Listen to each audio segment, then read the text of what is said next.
Good morning, everyone. Everybody doing okay today? So, again, don't like to get into politics, but I would like to know did anybody stay up late last night watching the polls and following stuff? My 9:30 class, it was kind of dragging because we had a lot of people who stayed up really late to track everything. And so, and some people did not get the result they want. I will say, I think that the older I get, the more and more I try to look at the big picture and say there were definitely some things that I did not like that happened yesterday, and there's some things that I did like that. So, and I think as long as you take that perspective, thing be good. That being said, be sympathetic to others if they're a little bit down on what's going on today. I will say my social media has been a firestorm. There are a lot of people who are not happy with what happens, and there are a lot of people who are extremely happy with some of the things that happen. So it is all in the big picture. Hopefully, when you're my age, you'll look back and just kind of like, remember when Dr. Barnes was talking about that? Yeah, that guy was kind of a goofball. Yeah, so yeah, hopefully we'll be able to look at this back with levity here in a few years. Real quick, I forgot to mention this on Monday, but I did want to remind you of this. So I am doing a research project, and my research project, one of these classes that I'm going to be implementing that, is taking place next Monday at 11:30, which next Monday at 11:30 we're supposed to be here, and I can't be two places at once. So I said that this was going to happen, and I forgot to remind you all. But we will not meet as a class on Monday. That does not mean that we will not have material for class. It means that I'm going to record a lecture, which I will do that tomorrow, and I'll post that to YouTube and then make the link available in Brightspace, and you will watch it on your own. Please make sure you do that. It's the final chapter. It's actually pretty interesting. It's going to cover some new concepts. Cybersecurity is one of those concepts. Is going to be talking about the perspectives on that. And then there's some other interesting stuff about encryption, but that's going to be the last chapter in the course, and I would appreciate if you watch that lecture. I will, to be honest, I did this one time back in fall semester. I had a class that I had to miss, and I recorded a lecture for my class, and I was really, really devious. And I put polling questions in the lecture, okay? And anybody who didn't answer all the polling questions did not get credit for that particular course, and they ended up sitting for the final exam, right? I'm not going to do that this time, okay? I'm not going to be devious this time. I would just ask that you please watch the lecture because it is going to be material that you need to know for the exam. And so, yeah, I'm going to try to be very, very careful about that. I don't really want to try to fool people or try to make people sad. I would just like this to be something that you do. But yeah, I'll have that recorded. I'll have that posted tomorrow. It will not take the full 50 minutes. Usually when I record, I'm the one person talking to a camera, so it takes less time and I go through more quickly. So we're probably talking about 30 minutes of your time. Please make sure you watch it just because there will be questions that are relevant. You'll need it for homework. Just for context of what the schedule looks like, we're in week 12. Week 12, can you believe that, guys? Time flies when you're having fun at Truman State, which those may be mutually exclusive concepts at times, but yeah. So we are week 12. We're going to have homework for chapter 13 on Friday. Next week, we'll do chapter 14. As I said, not meeting on Monday, but we will meet on Wednesday. Wednesday, we'll have our homework session. And then next Friday, we're going to have our exam 2 review. And just like the exam 1 review, I've already got the study guide posted. I've got the practice exam. Please complete the practice exam in advance of class time so that you can be prepared. And then we'll have our review on Monday of week 14, or I'll have the exam on Monday of week 14. So the week right before Thanksgiving break. We'll meet as a class on Wednesday before that to go over the exam results. And then one of the things that I told you all is that as long as everybody watches this video, we would not have class on Friday of Thanksgiving break. I will throw in the caveat out there just so everybody knows, okay? So the lecture video I'm going to post, I will check the number of views on that. I do know that there are 25 people in this course. If that number is substantially less than 25, that number of views, we will have class on Friday before Thanksgiving break, okay? And so that will be my reprisal saying, yeah, you didn't take my warning seriously. Now, I already know that in saying that, somebody's going to say, I'm going to 15 different computers. I'm going to watch it all from the computers. I don't want to be here on Friday. I don't anticipate it's going to be a problem. Generally, even though I look at the number of views I have on my videos, and it's actually more than I think. I said, who wants to watch me doing a video? I don't want to do that. And I'm the one who recorded the video. So a lot of people watch the videos outside of class, which I'm gratified, but yeah, I will be monitoring that. That just happens to be this one lecture that nobody wants to watch, then I'll redo the lecture even though we will have already taken an exam on it. Yeah, that would be nice. Yeah, so with that, we are moving into our final NetSuite assignment. So we're in the revenue process right now. And this is a reflection. What do we have in the revenue process? Well, revenue process is initiated usually when there's going to be a customer that comes to us for a quote for goods or services. We provide them that quote. Assuming the quote is agreed upon, they send us what's purchase order. They send us a purchase order document to say, here's what we'd like. Now, just to recall, when we're on the revenue side, that purchase order document is an external document. It comes from the customer, all right? When we're on the purchasing side, we're the one generating that purchase order document. So purchasing order can actually be on both processes, but it's usually an initiation document for the revenue side to create our sales order. So we actually created a sales order on Friday, or sorry, last Wednesday. I don't know why I say Friday. Last Wednesday, we created a sales order. That is the first initiated document within the system that we created. And that was going to be created based on what the customer wanted from us. Now, there were a few things we did on Wednesday that we're going to reflect upon. First of all, we created some customized forms because I wanted to change the way the forms looked. That will become relevant here in just a little bit. We start working through the rest of the assignment. We created our sales order.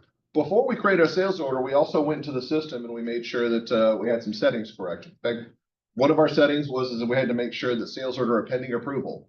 There were two settings, pending approval versus pending fulfillment. Does everybody remember us going through that process? Okay. And I said this was an important step. Why? Because that was a control to make sure that any sales order that's generated has to be properly approved. And so we actually went through that approval step also on Wednesday. Even though we generated the sales order and we said that's our deliverable, we had to make sure we approve it. So if we click on the sales order here, which is the document we're going to, sales order, it's probably going to be sales order 169 in your system. It should say pending fulfillment. Now, before we start moving forward with the rest of this process, we talked a little bit about this and I want to reiterate. Are there scenarios where we'd want to default to pending fulfillment rather than pending approval? Yeah, we talked about that a little bit on Wednesday. Said there are scenarios where we may not want to approve every single sales order. We're talking about an organization that has a lot of small transactions. It may not be worthwhile to actually have approval that takes place for every single transaction. So we may have just sales order created, it automatically gets fulfilled, especially if it's for small dollar amounts. That would be a possibility.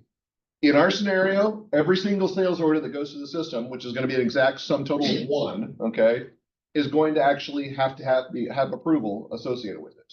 So we've gone through that approval step, and now that approval has been made, we are going to fulfill. So what does this mean? What does a sales order saying pending fulfillment means? Well, what is the sequence of processes? We receive the purchase order from the client. We create the sales order. Once the sales order is created, what do we need to do? We need to send our goods and services to the customer, okay? Send goods or services to the customer. In other words, we fulfill the order. That is what this is talking about right here. So what are going to be the steps in the warehouse? Let's think about this now. We're going to be moving into the warehouse. So this is the point right here. When we click fulfill here in just a second, we're going to be sending this sales order to the warehouse to be fulfilled because there's a big warehouse of goods, simply in our organization, and they're going to actually figure out where is the book, what do we need to do with it, and who does it get sent to? So think about the steps that are going to occur in the warehouse. They receive the sales order. What is the very first thing they have to do with that sales order?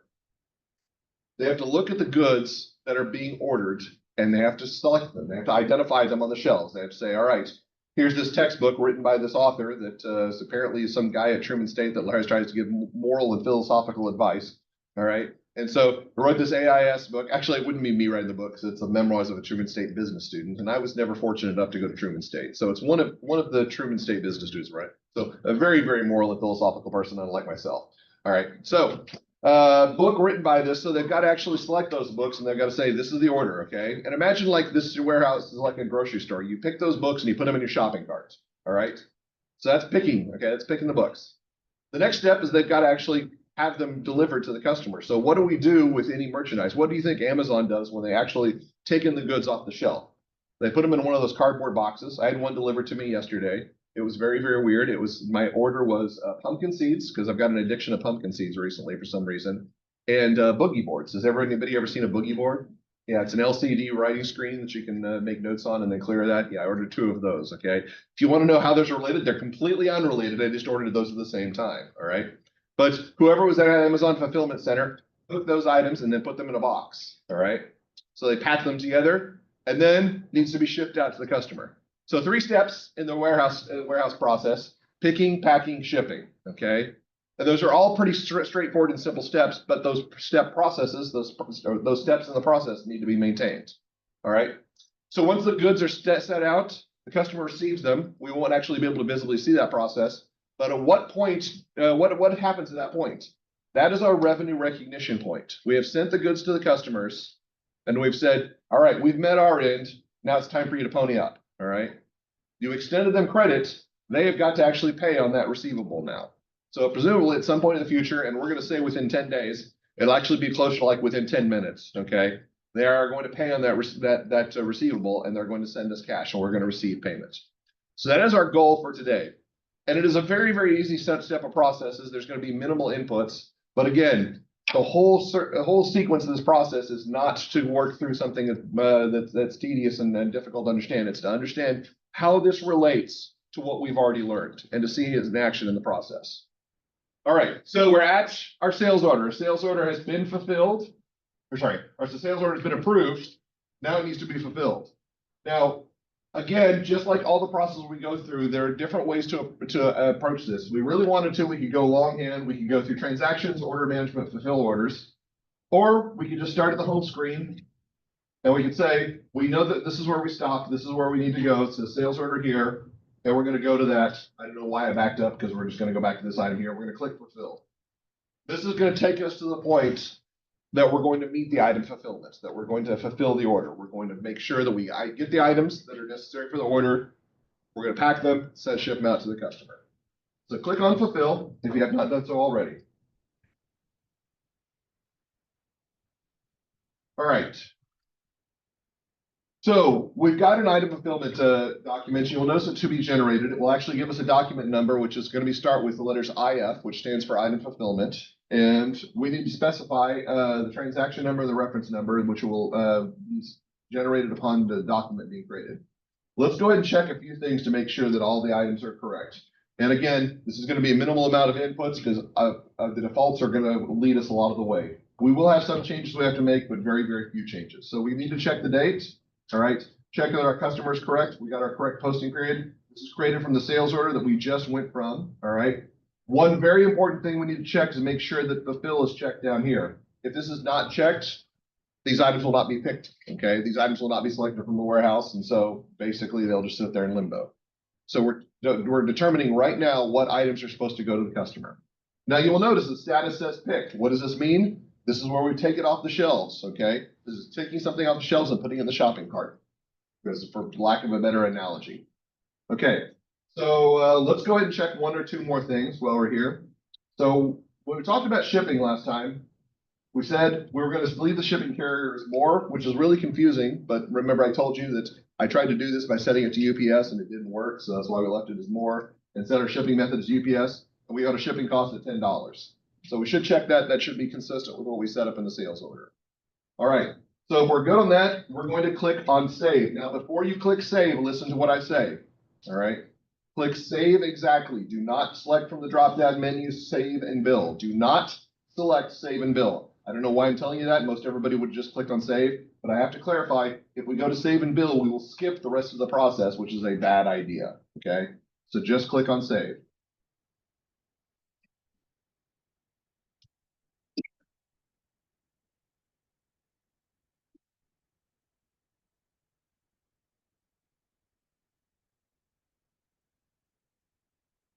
So once this is filled, then we're going to see some status updates about where we're at. Now, again, by clicking on save, we've said right here, we've selected the items in the warehouse. Our next step is, you notice that it says picked. What do we have to do with those goods? Well, if they're going to go to a customer, we have to put them in the box, much like Amazon sent me my pumpkin seeds and boogie boards. Okay. It's just a fun thing to say. All right. So what are we going to do? We're going to actually pack that up. Now, let's go ahead and check a couple things. Want to make sure that we've got an item fulfillment number. You probably have the ID, item fulfillment 131. We'll make sure that we have it for our customer that tends Zeta systems. We've got our items that are consistent with what we have here. If we did not pick on the fulfill, then nothing probably happened because nothing was fulfilled. But now we have quantity of 5. All right, if that's all good, let's mark it as packed.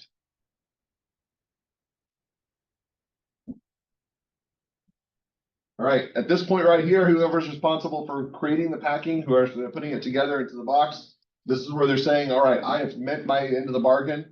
Now we need to send it to shipping so they can ship it out. Last thing we're going to do is we're going to check shipping, same things as before. We want to make sure that our information is consistent. Transaction number is IF131. It's listed down here. The date is consistent. Sales order is consistent. Customer is consistent. AIS numbers textbook is going to be sent out as quantity of 5. All of this is consistent. That's pretty easy, straightforward. We're going to mark it as shipped.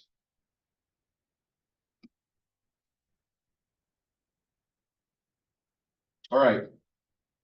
The goods have now been sent to the customers. What are we allowed to do as the vendor for the customer? What are we allowed to do now? What is the next step in the process? Because we extended credit to them. It's a business-to-business transaction. Extended credit, they need to know how much they owe. What is the document we create to show them how much they owe? Yeah, the bill or the invoice, okay? So the next step is going to be billing, all right? And funnily enough, that's going to be our next document. You can see there's a hyperlink already here. So let's go ahead. We've already done our shipping out. Let's go ahead and create that invoice. We're going to click on bill.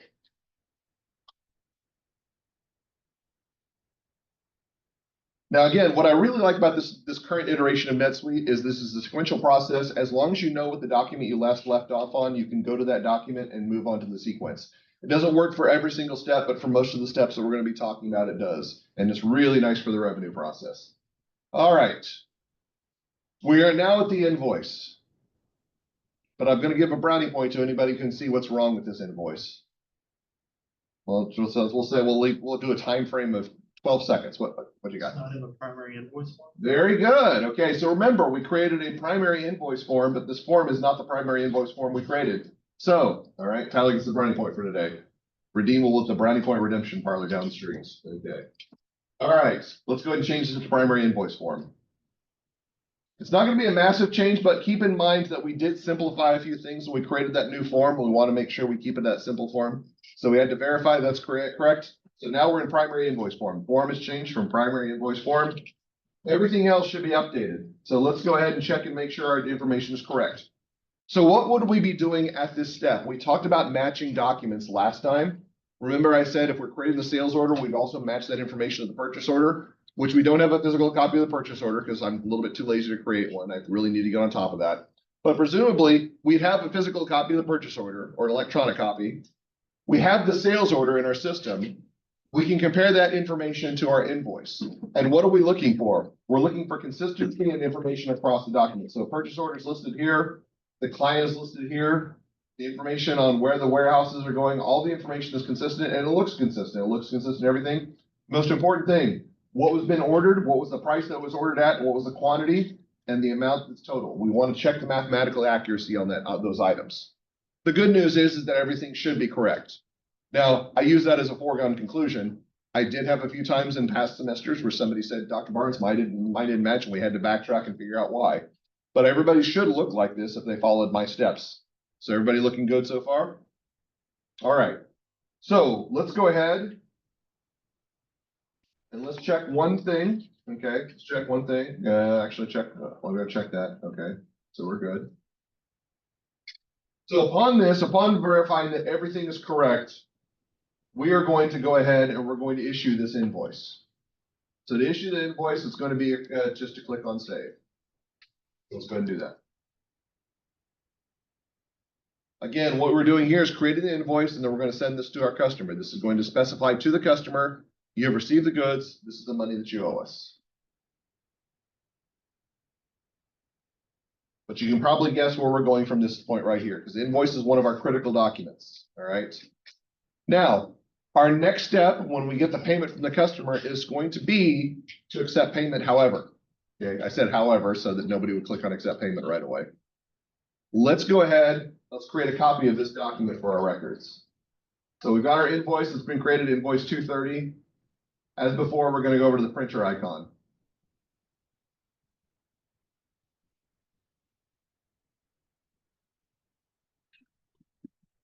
All right. So we should check this, and let's go ahead and check and make sure our information is correct. We got our financing company that does the work for us, but should have your company name at the top, whatever your company name is. Billy to Joe Smith over, or Smith Joe, I guess I should say, Smith Joe. I wonder if Smith is the first name. Anyway, Xena Systems. We've got our terms listed here. We've got our invoice number here, and our shipping should total $159.95.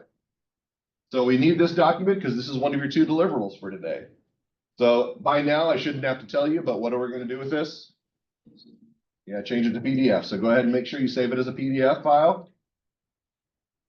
I'll give you a few seconds to do that. Today we have two deliverables, by the way. So I know you're excited. It's kind of like deliverable. We're done already? Nope, not quite yet. We don't have much left to do, but we still have a few things, a few steps we need to take.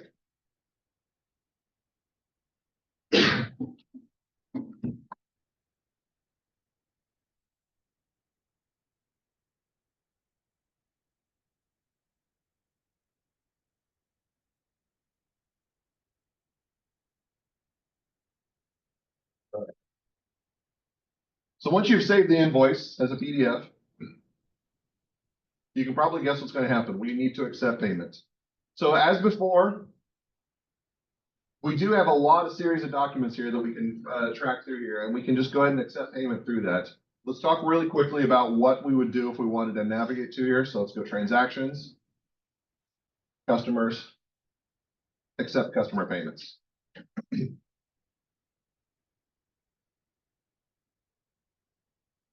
And this is mostly for a contrast here. So here's the interesting thing about this particular document. We're not going to enter any information, but we can navigate here from accepting customer payments, and we can enter our customer information, and then we can actually accept payment for whatever the invoice is. Now, the reason that we're not going to go through this particular scenario is that you will notice up here that I have no information right now other than my account number. I could enter customer information. I would have to manually input all of my details here. Now, I've got news for you guys. I am really lazy, okay? I'm really lazy. So instead of doing that, instead of accepting payment through this particular process, we're going to go back. We're going to go to our invoice. And we're going to accept payment here. And I want to contrast this to what we just looked at. So click on set payment. Linking it specifically to the invoice we're accepting payment on, you will notice that all of our information is now auto-populated. Now, what's the first thing we need to check here to make sure before we do anything else? So we're going to check our form, okay? Because remember, we created a customized form for this process. Is the form that we created the one that's listed here as our default? Yes, it is. Okay, so we're good on that. Checking our customer, because our customer should have been generated specifically from that invoice, which it is, 10 Xena Systems. Well, let's check a few things that have not been used already. So you should have 1010 is your cash account. This is where the cash is going to go to. Also, you've got your accounts receivable account, which is going to specify which customer account this is coming from. Now, why is this important? Keep in mind that what we're doing here at this point is we're accepting payment, and we have to specify what accounts are going to be affected by the payment. What does the journal entry look like for accepting a customer payment? It's going to be an increase in cash, okay? It's going to be a reduction in the accounts receivable. So in order to specify what accounts are going to be affected by this accepting customer payment, this is where we're specifying that acceptance right here. Also, this customer actually only has one invoice, which is selected down here. We need to make sure that this has apply click down here, because again, we don't have apply clicks, then we can't accept any payment. That should be automatically done. Now you'll notice that the payment is $158.45. We sent the invoice out, it was $159.95. Why is there a $1.50 difference here? Yeah, a discount, the 110 net 30 discount that's listed there. So did they pay within 10 days? Yes, like I said, they paid within 10 minutes. Which that's really, really good accounts receivable right there if you get them to pay within 10 minutes. But yeah, that doesn't really work all that well in the real world. Okay, let's go ahead. Click on save.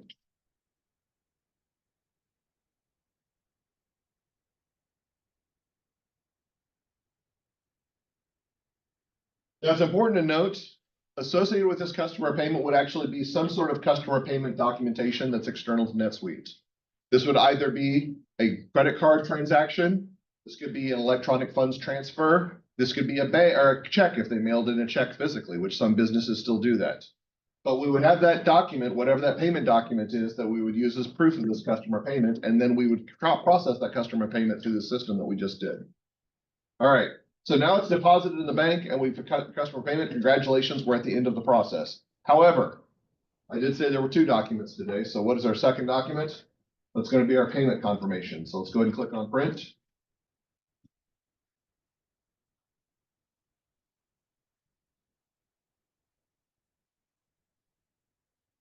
And we've got our payment confirmation here, payment receipt. So as before, we need to create a PDF file of this, upload that PDF file to Brightspace.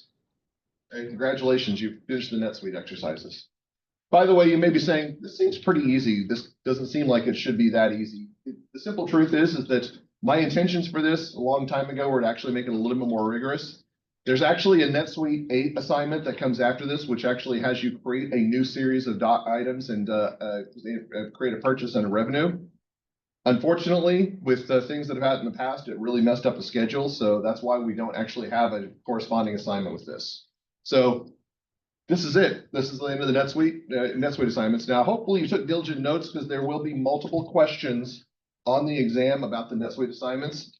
I believe I actually asked 3 questions about the NetSuite stuff. So when I did the review, you may want to go back and look at that early review of what I talked about within these 4 NetSuite assignments we've done over the past 4 weeks, because there will be questions on the upcoming exam regarding this process area. Anyway, upload your invoice, upload your payment receipts to Brightspace, part of the submission of the assignment. Once you've done NetSuite, congratulations. Have a wonderful day.